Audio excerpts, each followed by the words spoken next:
You're listening to The Oxygen Advantage, an optimal living interview with Patrick McKeown and Brian Johnson.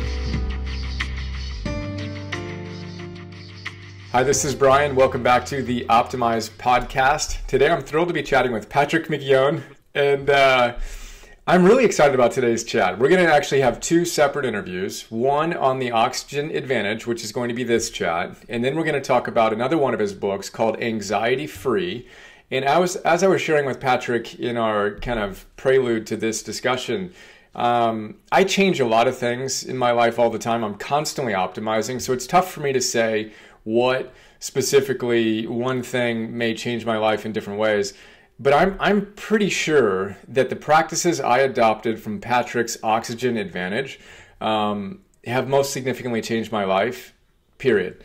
It's truly astonishing. And I've done a lot of things, and some nutrition things have been huge, and some mental training things have been huge. But most recently, unquestionably, this is it. Learning how to breathe properly is something that I took for granted forever. And Patrick, your book really introduced me to the importance of getting it right. So just a deep thank you for that. And I'm really excited to share your wisdom in this context and invite our members to go deeper into your work. So welcome. Happy to be here.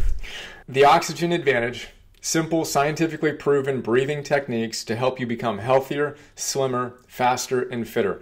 Talk to us about, I like to start just the Oxygen Advantage. Why did you name your book The Oxygen Advantage?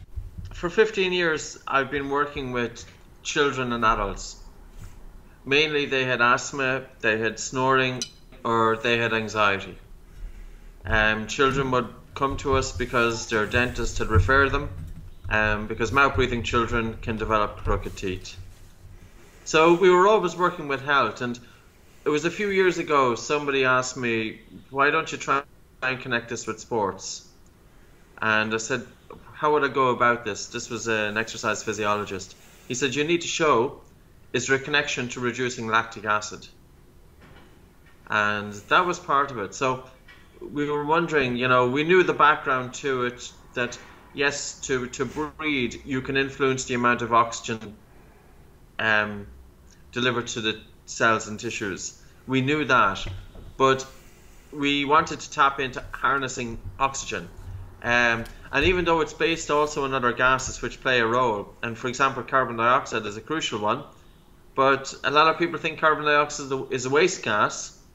So we said, well, people know that oxygen is a good gas, so let's look specifically at that, but also tie in how the other gases play a role there. That's great. It's one of the things we'll talk about is the unacknowledged role of carbon dioxide and getting that right. Yes. So what happens when we get oxygen right? What is the advantage? Well, Brian, I have to say most of Western society has it wrong. And I'm not saying all, but I'm saying, I hear it so often. I was one of these guys for about 25 years taking big breaths. I was a chronic mouth breather. I had my mouth open during sleep, continuously breathing through it. I used to wake up exhausted. I had undiagnosed obstructive sleep apnea, I had asthma, I had chronic rhinitis, everything else.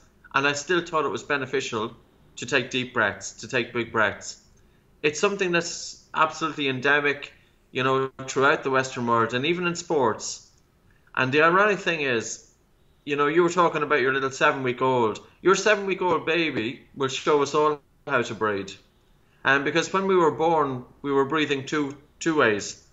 In and out through the nose and breathing lightly, and also using the diaphragm.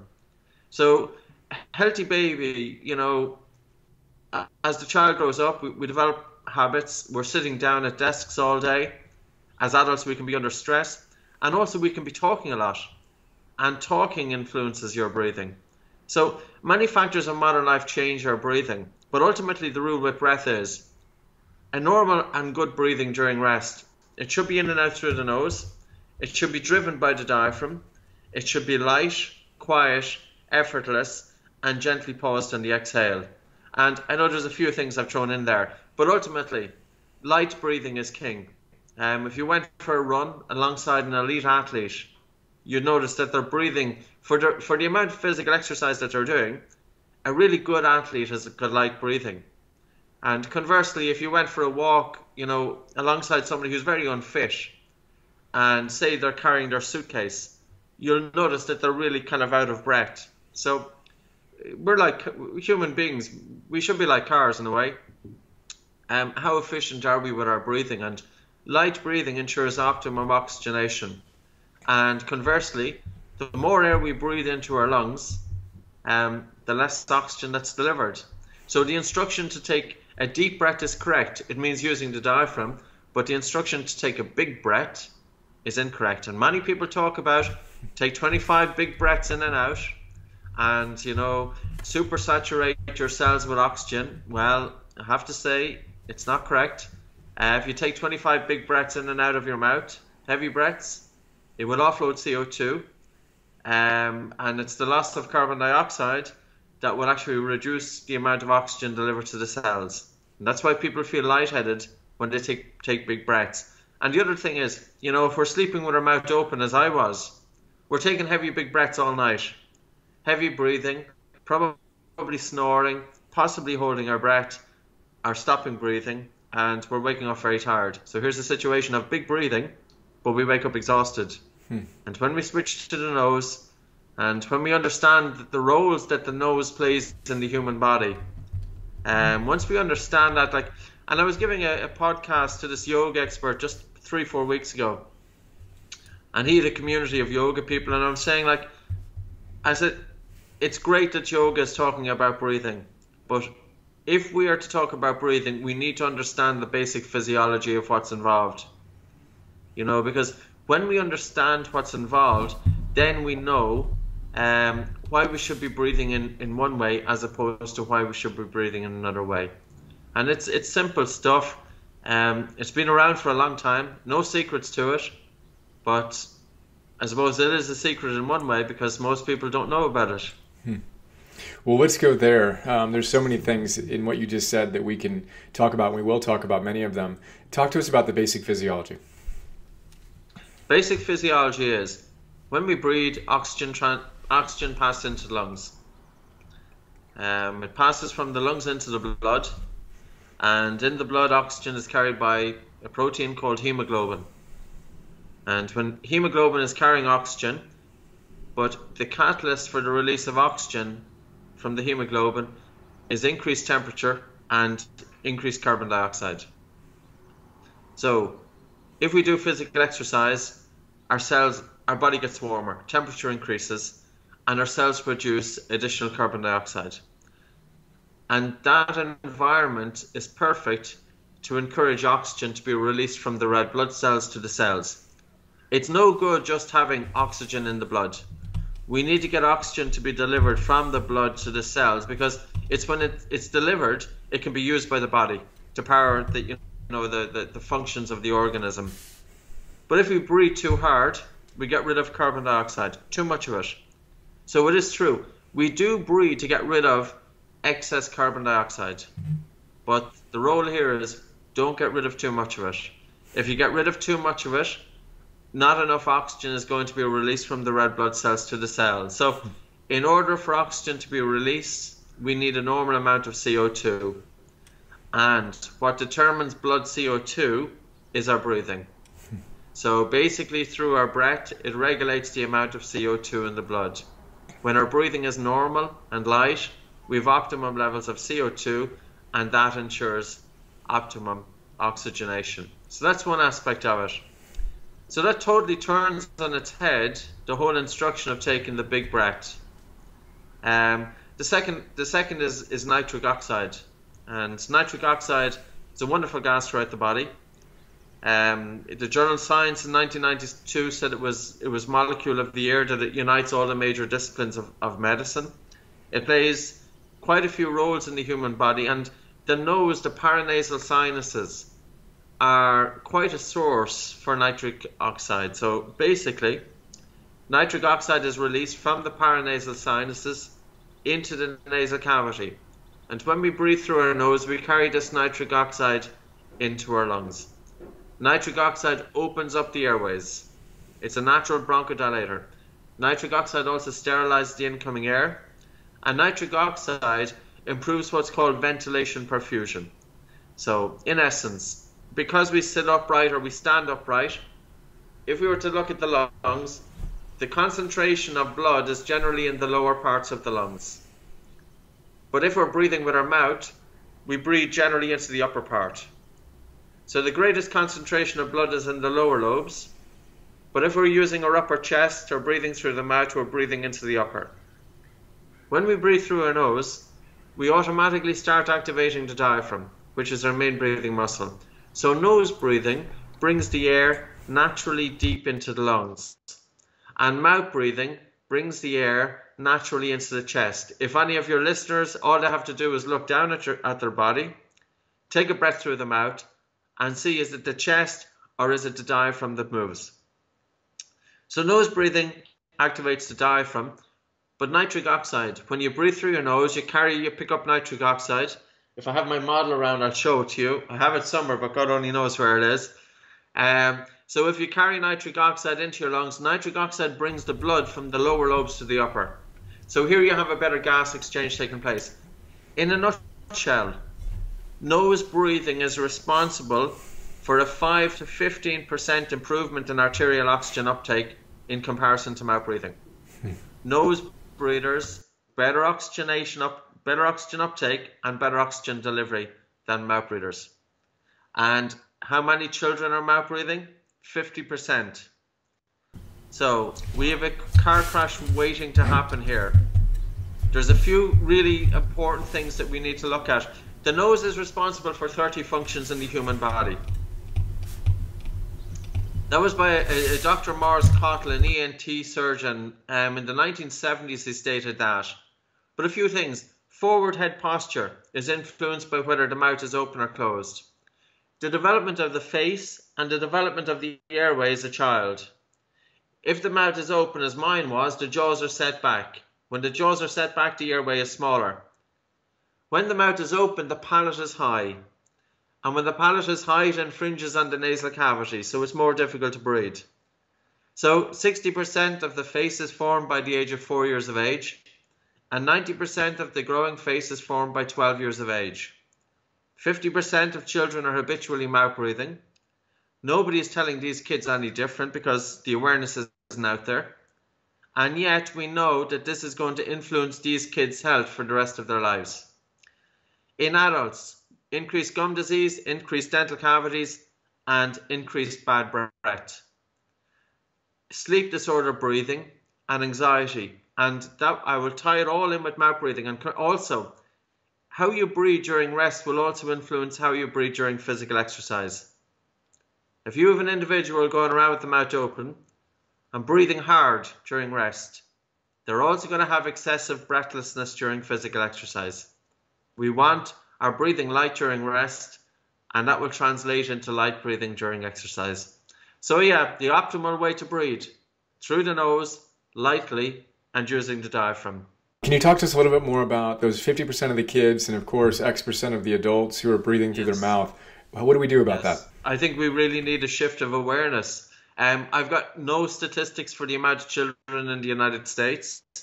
A lot of the awareness of mouth breathing is coming from Brazil. And, there's therapies there, even myofunctional therapy, speech and language, SLP, speech and language pathology. And all of these modalities are interested in whether a child breathes through the nose or through the mouth. So they have looked at it. And Brazil, its studies show 55%. Portugal, 56%. Japan, 35% of children habitually mouth breathing. If parents understand, and this is what I tried to put the connection in the book, I put a chapter in there, because I think really I want to help people in sports, but the next generation in sports are the children who are currently mouth breathing. And that's why, I put it there, because I have to say, the publishers, they were absolutely brilliant, but they said, Patrick, we can't include this chapter. And I said, why can't you include the chapter? And they said, because the readers are going to upset, because you're showing that people who mouth breathe, it changes the shape of the face. And I said, that's fine. I said, my own face has changed. But I said, what about my child? And what about the reader's child? So we can still get the information out there, but it's really about awareness. There is so much documented evidence, Brian. I regularly give talks in the United States. I give a talk next week in Columbus, Ohio. And the doctors there will be aware of the importance of breathing through the nose. I gave a talk at the Alpha Educational Institute last week in Washington, D.C., and they were aware of it. You know, I gave a talk before that, a week before that, in Chicago at the AAMS, and that was 500-600 people, all medical professionals. You know, we're talking about dentists, orthodontists, medical doctors, pediatric dentists, pediatric doctors. They're aware of it. So it just hasn't filtered into the normal population, and that's unfortunate, because I really feel that to drive this change for both children and adults, it's going to be driven by the general public.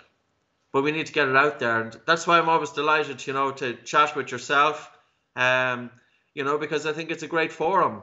And does it make sense? If you look at the animal kingdom, you know, very few animals breathe through an open mouth, with the exception of a dog. And the dog will use kind of its body, you know, it uses its tongue to regulate its body temperature. But if you were to look at the dog at most times, actually the dog will have its mouth closed, and the cat, and the rabbit, and the horse, and the cow, and the sheep, and all of nature's animals breathing through the nose, except for the human, because the human doesn't know what the nose is for. So yeah, making that change is good. And you know what? It's physiologically, it's a healthier way to do it. Look at the breathing of people who are sick. Sick people breathe too much. Is it their sickness that's increasing and changing their breathing?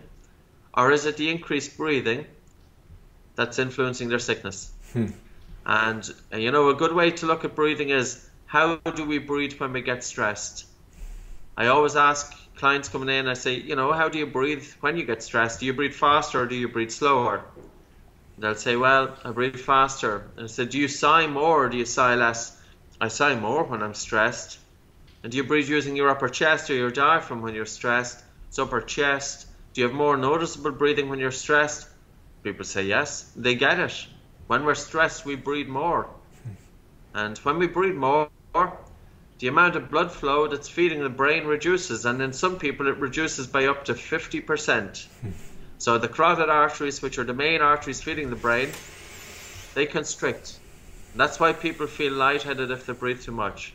So that's what we want to address. Simple information, and sometimes the most simple information is the information that's overlooked. You know, as I had a debate with one professor for medicine, and he says, people breathe. I said, that's correct. I said, but they don't all breathe the same. And you were talking about diet, and you were talking about, say, water consumption and air. And that's what we survive on as human beings. We survive on food, water, and air. We can eat too much. We can eat too little.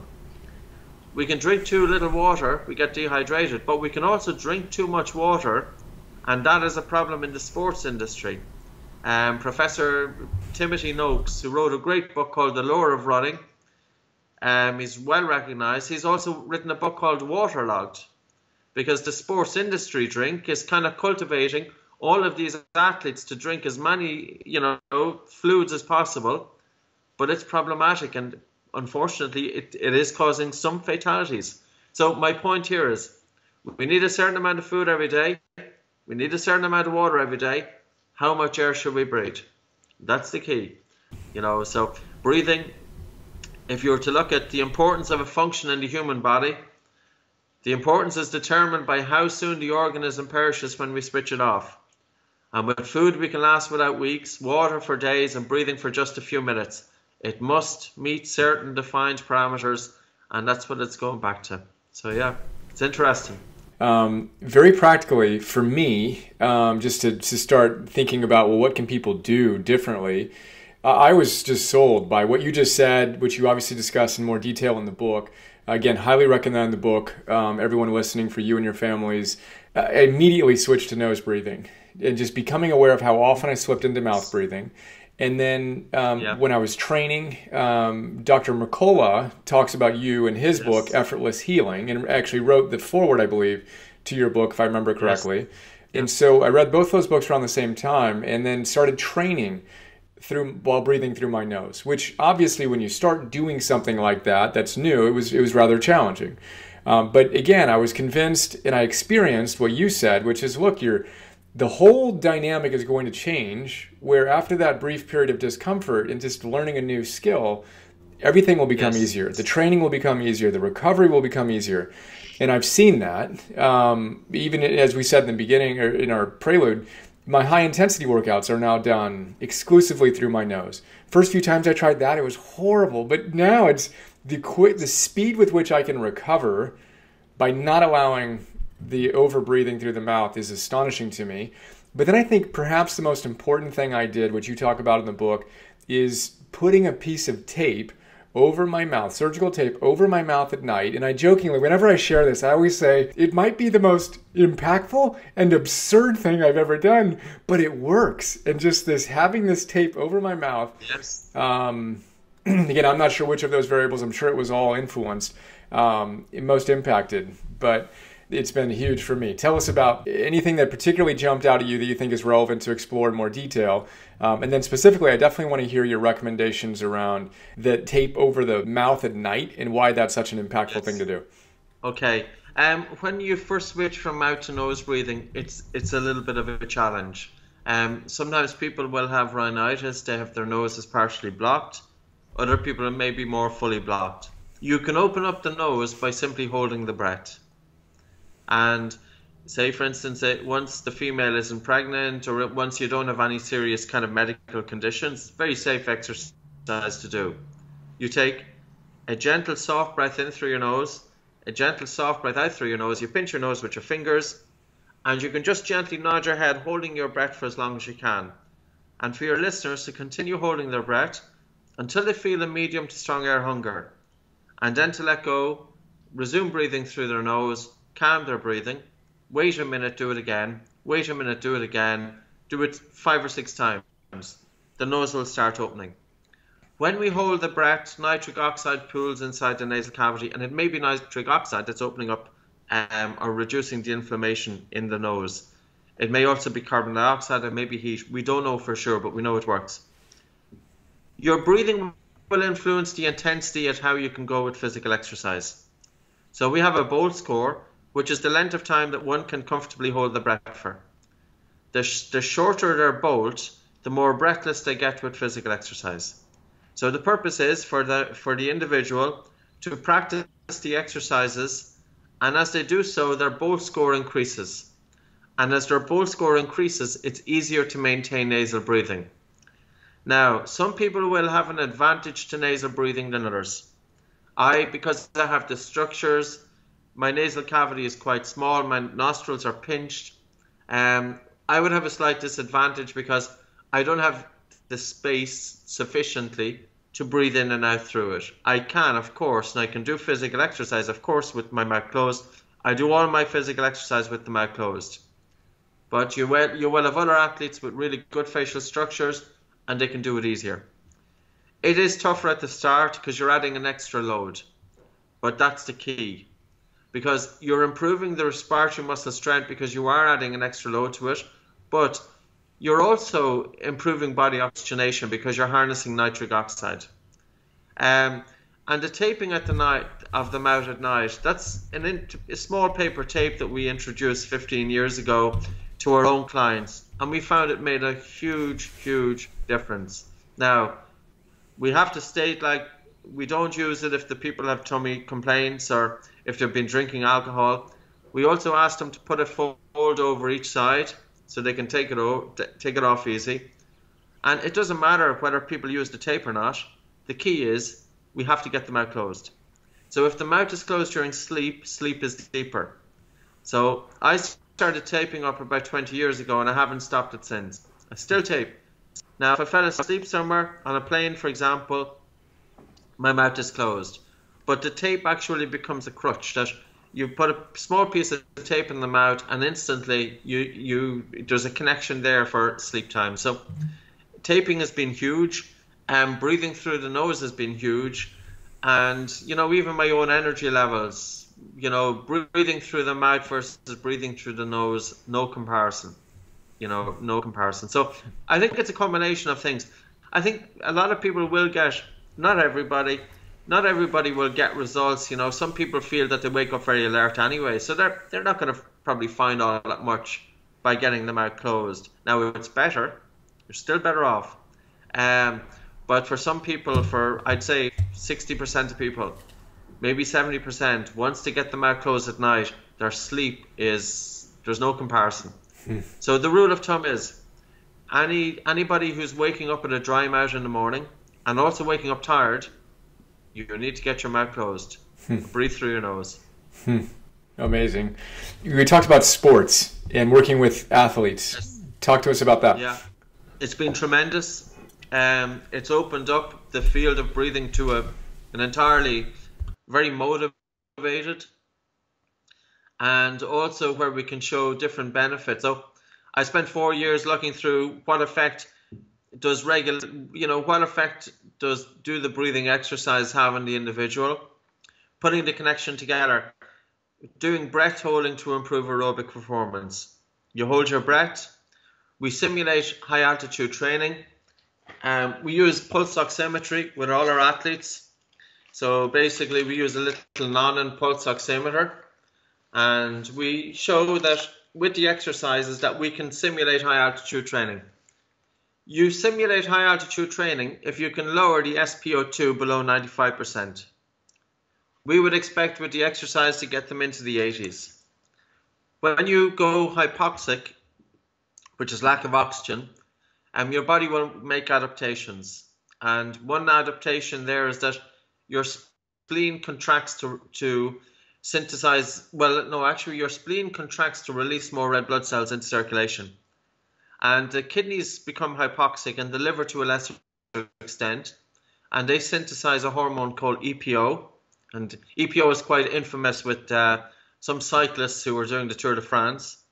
So it's a hormone. So, but the hormone is naturally produced in the human body. When you do breath holding and you go into a low oxygen environment by holding the breath, your body starts producing or making adaptations to increase the red blood cells into circulation. Red blood cells carry your oxygen, aerobic capacity increases. There are some non-responders, but that's the same if athletes go up into high altitude.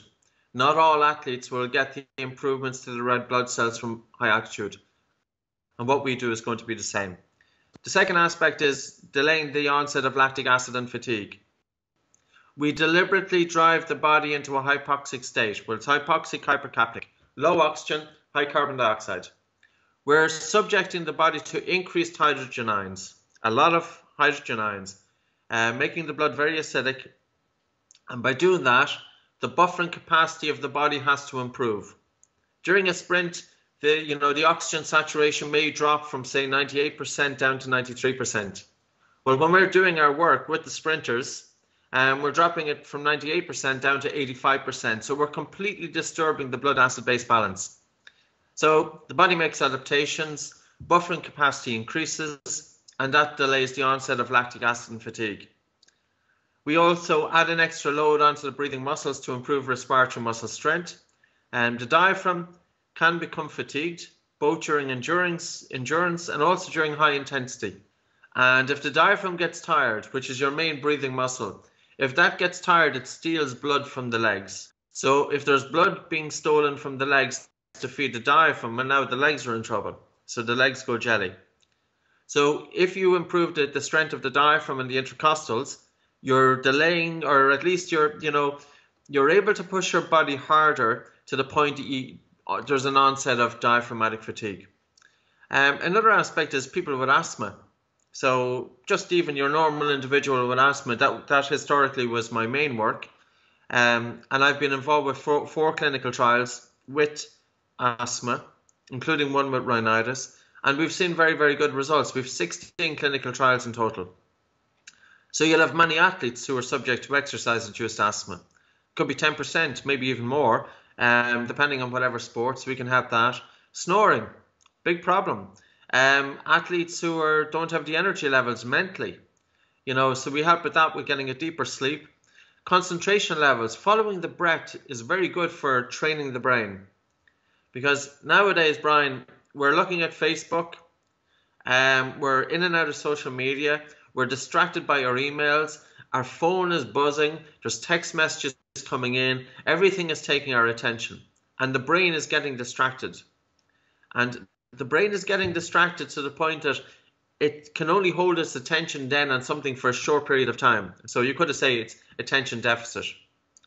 So an interesting one was in 2002, Microsoft did research, and they looked at what's the average attention span of the Westerner's brain. Now I know they looked at people in Canada, so we'll give the Canadians some leeway here at this. I think it's going to be applicable to all nationalities. But basically, they studied the Western individual's brain. They said the attention span is 12 seconds. That's 2002. In 2012, it is reduced to 8 seconds. It's a big problem, 25% of a drop. Now, what that means is that the ability of the individual to hold their attention on something for a period of time is reducing. Their brain is very much distracted. Stress levels have increased. Anxiety has increased because stress and anxiety is the inability to switch off thought. And the more we think, the more stressed we get. And the more we think, the less we can concentrate on what we're doing. So for athletes, it's very important to focus on the breath. And the breathe light exercise, it gets you to get an air shortage where you're deliberately slowing down your breath to the point that you feel a need for air. And when you're feeling that need, the mind is very concentrated on the breath. And that holds the mind in place. So basically, you're training the brain to hold its attention on something exclusively for a period of time without distraction. And of course, it's normal, when you focus on your breathing, it's normal for the mind to wander. But then we bring it back. The mind wanders, we bring it back. The mind wanders, we bring it back. And with that, it's like we're developing the brain muscle. You could call it neuroplasticity, that the human brain is subject to change. It does, we can influence it. We can influence its development even into adulthood. And they've done this with US Marines. They've had 4 platoons of US Marines. They had 2 platoons looking at their breathing for 6 weeks, a half an hour a day for 6 weeks. And 2 platoons, control group, didn't do anything. And the group that were following their breath, when they put them into battlefield conditions, they were far better able to cope with stress. So the amygdala, which will be part of the fight or flight response, that will shrink when we follow our breathing. So I think on many fronts, breathing, it was the domain of guys with nothing better to be doing, Some guy that he's plenty of time, he can be focusing on his breath all day. But nowadays, when you see big corporations looking at it, US Marines, top athletes, now we're starting to realize there's something huge in this.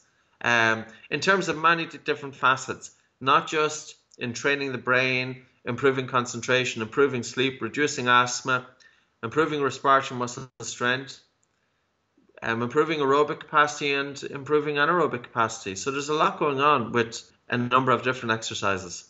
So many different things that we can unpack on that. The other thing is that when I was writing the book, I had to make it clear that if it worked, I have to back it up with science. This is not opinion. There's quite a few studies, and the science can be accessed easily from our website. We've put the papers up there. We've put the abstracts, and then people can download the full papers, over the internet. Oftentimes people can make claims to this, that, and the other. No, but if people really look at this, they'll see the science to back it up. So I think it's very important to mention that because, there's always going to be, maybe products coming out in the market and they don't deliver the claims that's made in the products. And I didn't want to go down that route. If I could show it, and I would include, and if I couldn't show it, it wasn't included. Yeah, that's amazing, and it's an important point. I appreciate you making it for 2 reasons. One, just this is grounded in science, and 2, tell us your website where people can go and learn more. For sports, it's oxygenadvantage.com, and then for health, it's buteykoclinic.com. Which is spelled BUTEYKO clinic.com. So check all of that out. Yes.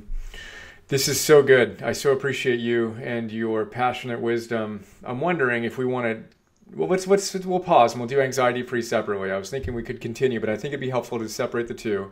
Sure. Is there anything in the context of the oxygen advantage that we've obviously simultaneously talked about a lot and yet only scratched the surface? Is there anything significant that you think we didn't touch on that we should?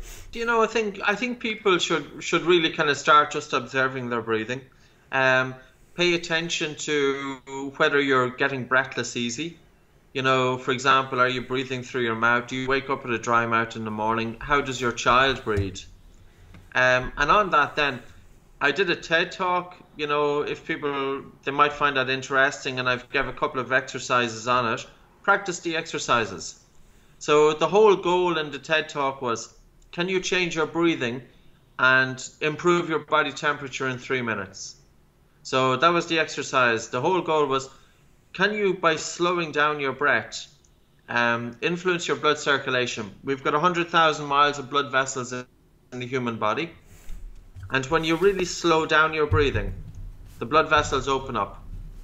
So people can feel warmer. And also people can experience increased watery saliva in the mouth, which is activation of the parasympathetic nervous system. I think once we start playing with it, so yeah, start off small, and I think it's great that we can change our blood circulation and delivery of oxygen through the breath.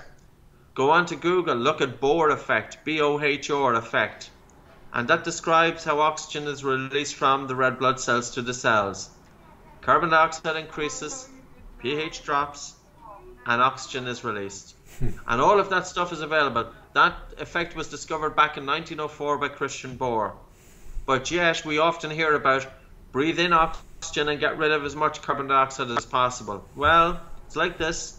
Oxygen is released from the red blood cells to the cells in the presence of carbon dioxide. So I'd say to your listeners, become aware of it and, start playing with it a little bit and see where it takes you. That's fantastic. Patrick, thank you. We'll talk again about the anxiety-free. For now, remember oxygenadvantage.com. Learn more about Patrick and the power of breathing. I really appreciate you. Thank you. Great. Thank you very much, Brian. Isn't it a bit odd that we went from math to science to history, but somehow missed the class on how to live? For some wacky reason, Optimal Living 101 never made the schedule. Of course, it's too late to go back and change that, and you're too busy to read full-time to catch up.